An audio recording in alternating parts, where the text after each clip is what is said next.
El último compartimento que nos queda analizar es el núcleo celular.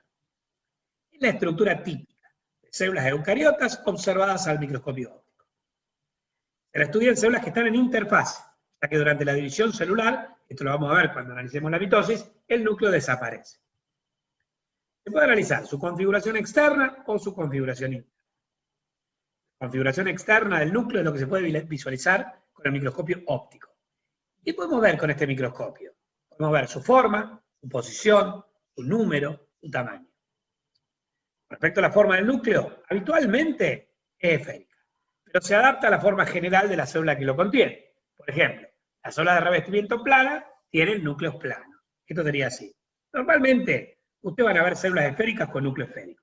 Pero si la célula es chata y alargada, el núcleo suele alargarse en el plano de la célula, como las células de revestimiento. O sea que, si bien el núcleo es esférico, se adapta a la forma general de la célula que lo contiene.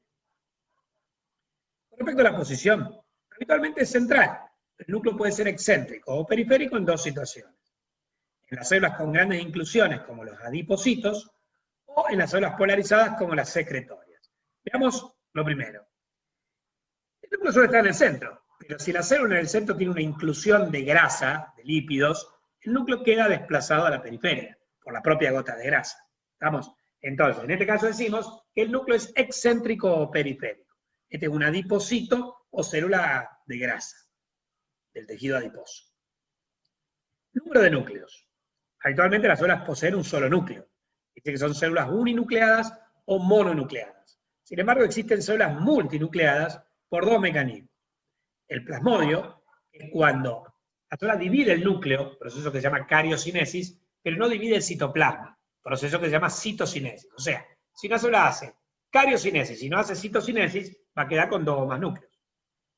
Y la otra sería el sincicio o sincitio, cuando dos o más células uninucleadas se fusionan para formar una célula con muchos núcleos. Miren, chicos, si yo veo, por ejemplo, acá tengo una célula uninucleada y esta es una célula binucleada. Si yo te muestro esta célula binucleada, vos no sabés si es un plasmodio o un sincicio.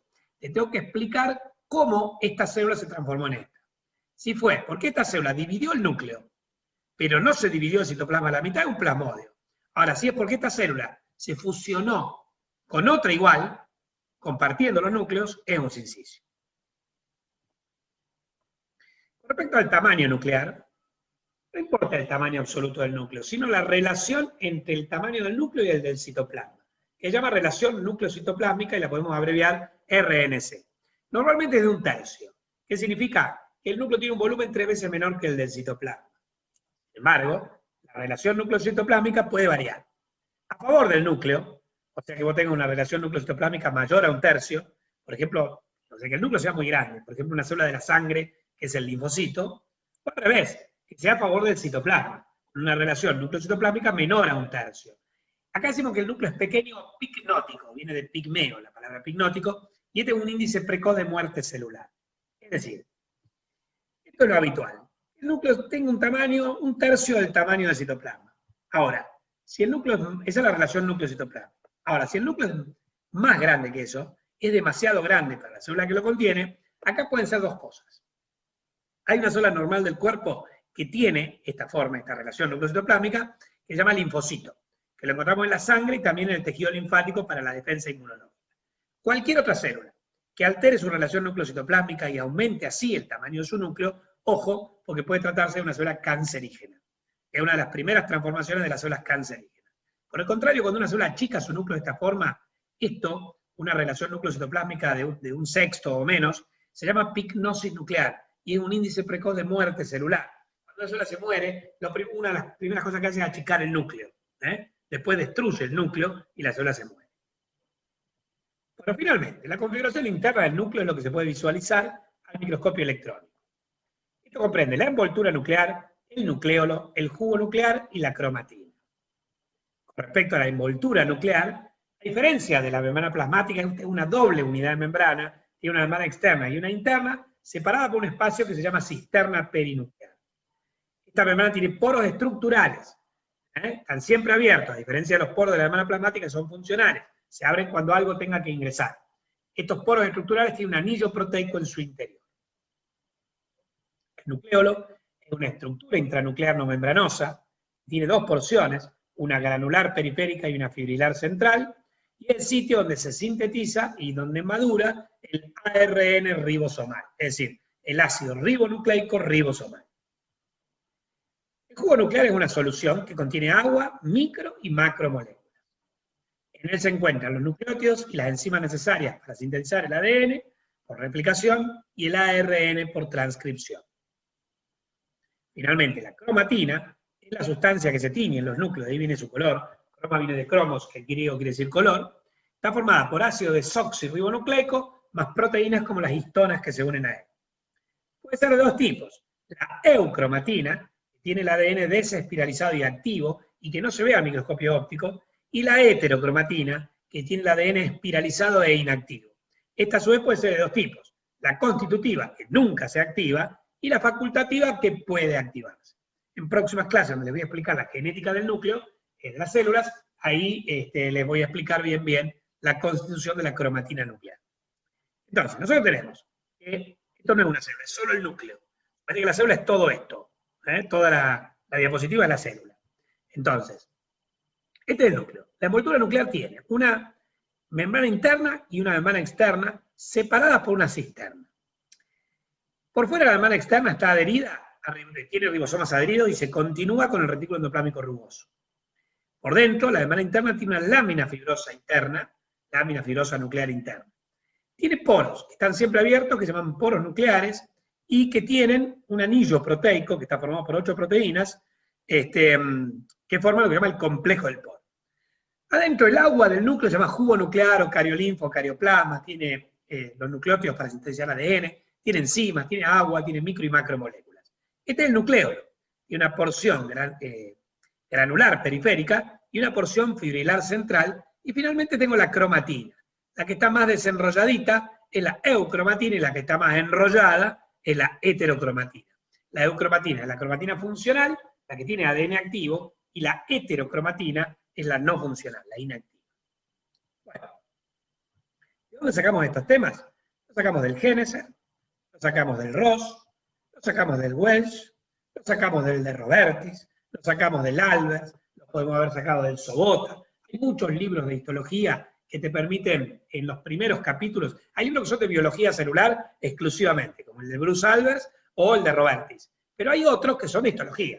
Los primeros capítulos corresponden a la célula y después habla de los tejidos, tejido epitelial, tejido nervioso, etc., y después los sistemas, y de los órganos, aparatos y sistemas.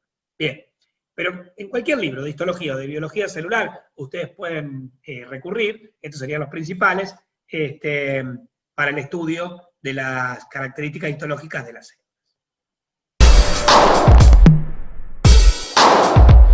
Bueno, polluelos, lo que acabamos de ver es la estructura de la célula eucariota más desarrollada que en la primera clase. Ahora lo que tenemos que hacer es todavía más desarrollado, hablar de la estructura y de la función de cada uno de sus compartimentos, lo que se llama comúnmente en histología la correlación morfología-función. Bueno, todos estos temas nosotros los extraemos de la siguiente bibliografía. Para biología celular, un libro básico que se utiliza es el Bruce Albers, un gran libro sobre las células, sobre biología celular, pero que es un libro bastante extenso solo para hablar de la célula. Entonces, el libro La célula. Otro que también es de Bruce Albers es este, que es como un compendio, que es Introducción a la biología celular, y es muchísimo más accesible. Si no, en medicina aquí nosotros solemos utilizar el denominado de Robertis, biología celular y molecular, que también está más simplificado, es comprensible. Normalmente los temas de célula los vamos a extraer de aquí. Ya pasando a los tejidos y a los órganos, o sea, a la histología propiamente dicha, nosotros vamos a utilizar como libros bases el Génesis de histología, que les deben haber, probablemente se lo deben haber recomendado en la facultad, que es un muy buen libro. Otro libro base muy bueno es el Ross, también es un buen libro de la misma editorial, de Panamericana. En algunos temas es más didáctico el Ross que el Génesis y viceversa. O sea, los esquemas me refiero, o son más comprensibles en el Ross que en el Génesis o viceversa. Otro libro que se suele utilizar es el Sobota, también de la misma editorial, que es un libro que también es sencillo, es más cortito que los otros, y está completo en algunos temas, en otros no. Hay que profundizarlo del Geneser o del Ross. Hay otros libros como el Weiss, como el Einar Valentich, como este que es el texto y atlas de Gardner Hyatt, que es un buen libro también. Pero básicamente con esos que te dije, por ejemplo, con Geneser o con Ross, con uno de esos dos, tendrían que estar bien. Cuando empiecen con los laboratorios de histología, veremos si este año se pueden dar en forma presencial o de alguna manera virtual que se pueda realizar. En los laboratorios de histología uno suele usar atlas de histología. Y en este sentido, uno de los atlas más utilizados es este, que es el atlas de Di Fiore.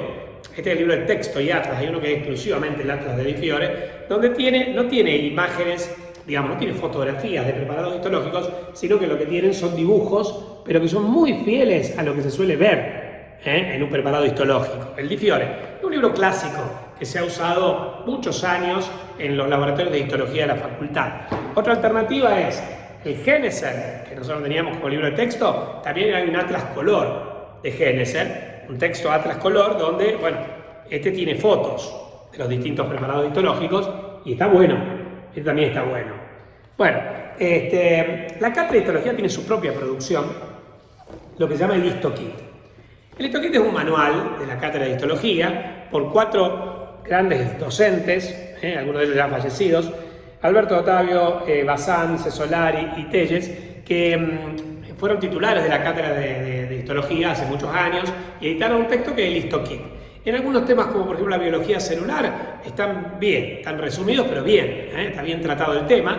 Editado por Corpus para la práctica, tiene este manual de diagnóstico histológico, del diagnóstico histológico y embriológico al diagnóstico clínico, donde básicamente existen protocolos de descripción de los distintos preparados.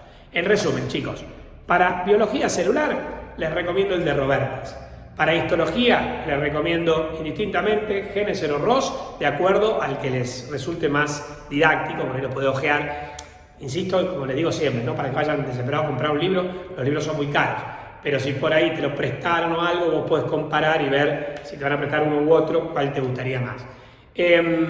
Para la práctica de histología, conseguirse o el Di Fiore, el texto atlas de Di Fiore o el Geneser, y después conseguirse también el HistoKit, que es el material de la cátedra de histología, que tiene también material teórico y también tiene preguntas, tiene ejercitación, y el librito de protocolos de diagnóstico. Este hay que esperar, si es que tenemos el laboratorio, si es que va a haber práctica de histología, el librito con los laboratorios, con los protocolos diagnósticos de cada uno de los preparados.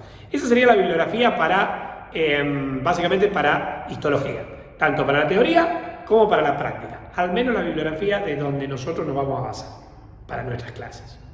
Bueno, polluelos, en las próximas clases les voy a profundizar, nos vamos a dar como clase en vivo, a partir de ahora, todo lo que es concerniente a la membrana y sus tramos, la composición química, los transportes de membrana, etcétera, o sea, la fisiología de la membrana plasmática, o lo que dijimos antes, la correlación estructura-función para la membrana plasmática.